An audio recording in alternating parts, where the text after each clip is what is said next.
Let's make egg fried rice. In a pot, go in with margarine and oil. I am using chili oil.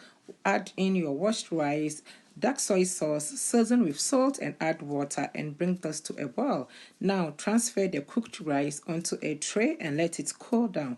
In a separate bowl, break in 6 eggs, season with salt, whisk and scramble the egg.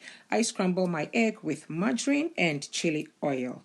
Now scoop the scrambled egg into a bowl and put it on the side. In the same saucepan, go in with oil and grated ginger. Stir those and next go in with your diced onions and carrots.